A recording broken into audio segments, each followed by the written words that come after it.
Merci, Monsieur le Président. Merci, Messieurs les assesseurs. Je voudrais demander à Madame la Directrice, est-ce que le 27 septembre 2009, elle était à Conakry? On n'a pas suivi la fin de la question. Est-ce que le 27 septembre 2009, elle était à Conakry? Oui, j'étais à Conakry. En qualité de directrice nationale de l'hôpital Donka. Directrice générale. Ah, directrice générale, d'accord. Merci. Est-ce que vous étiez au courant qu'une manifestation devait avoir lieu le lendemain en tant que directrice générale? Non, je n'étais pas au courant.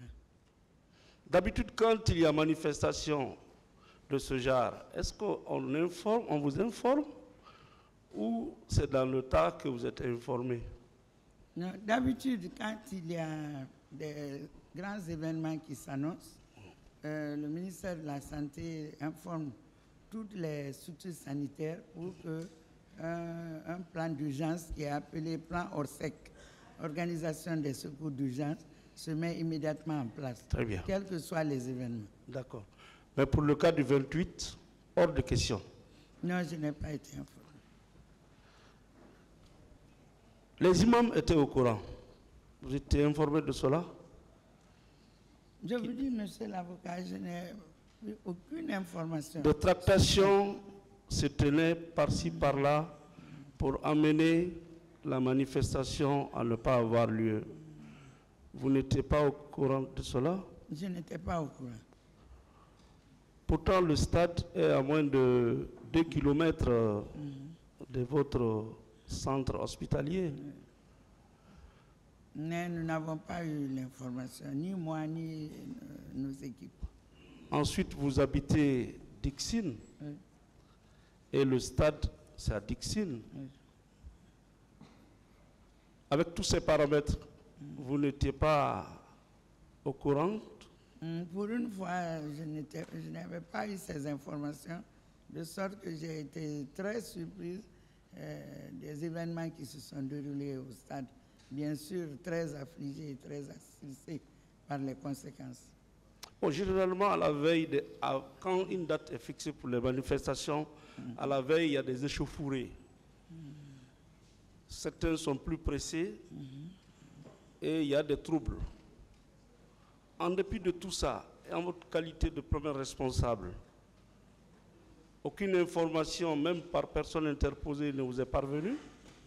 Non, je n'ai eu aucune information sur cette journée. Madame la directrice, est-ce que votre hôpital disposait d'un chef de sécurité?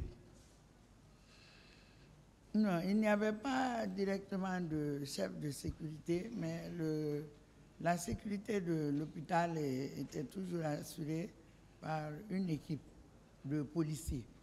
De policiers. Je sollicitais toujours auprès du ministère de la Sécurité pour faciliter l'organisation de l'accès à l'hôpital pour les véhicules, pour vraiment, il y a beaucoup de voleurs souvent.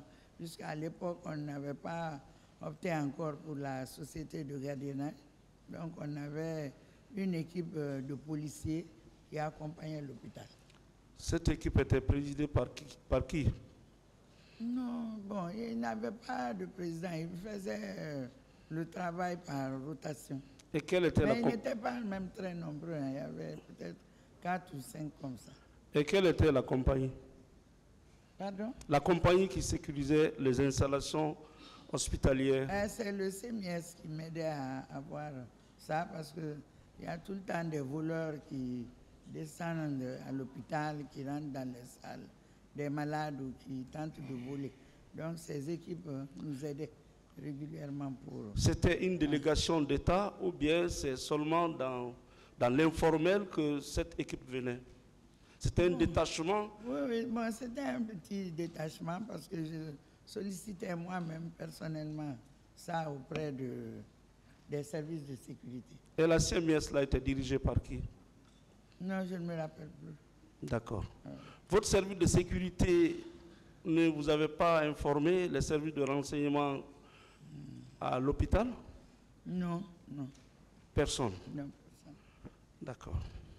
Sinon, je suis une femme en politique, mais malheureusement, Je n'entends pas bien. Je n'entends pas bien, s'il vous plaît. Je dis sinon, je suis une femme suffisamment informée de la réalité dans le pays, mais pour une fois, je n'avais pas eu cette information. D'accord. Le 27, quelles étaient les statistiques de votre centre hospitalier, c'est-à-dire que le nombre de malades, le nombre d'alités, le nombre de blessés, le 27? Bon, là, il faudra que je me réfère aux archives, je ne peux plus me rappeler de cela. Mais on n'a jamais atteint un tel chiffre. Les urgences en une journée, s'il y a des accidents ou des cas d'urgence, puisque les urgences sont réparties en unités. Il y a l'unité des urgences traumatologiques, il y a l'unité de la pédiatrie, l'unité des soins intensifs, l'unité de la médecine, plus le laboratoire et la pharmacie. Mais malgré que toutes ces unités sont très actives, très opérationnelles, on n'a jamais atteint un tel nombre de cas. Peut-être dans la journée, toute unité confondue, on ne peut pas avoir 30 à 50 malades dans la journée. Donc, chaque jour, on vous remonte les statistiques Oui, nous avons un service. Des malades de tous les services. Oui. À ne pas confondre avec ceux du 28. Oui, c'est différent. C'est différent. Ce jour, le nombre a vraiment augmenté.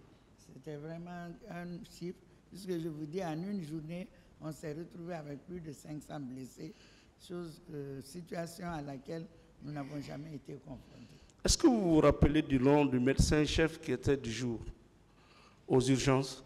Bon, on avait la liste des agents de santé qui ont travaillé ce jour, toutes ces journées.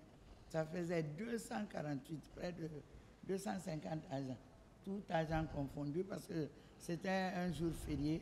Donc, il y a dans les services les équipes de garde et de permanence seulement.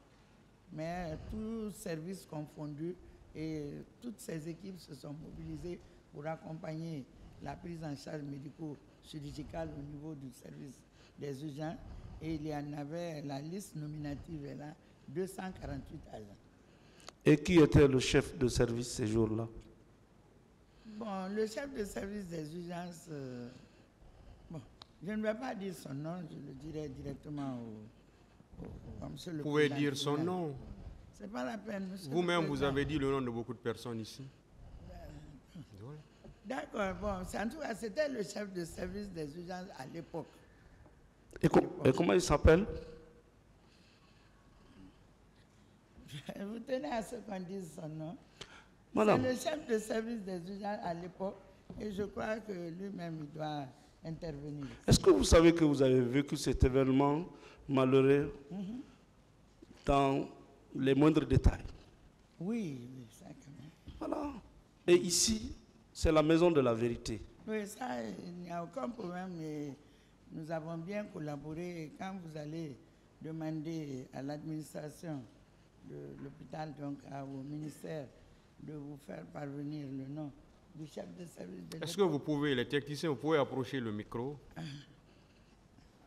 Oui. D'accord. Donc, En tout cas, c'est un chef de service avec qui nous avons bien collaboré.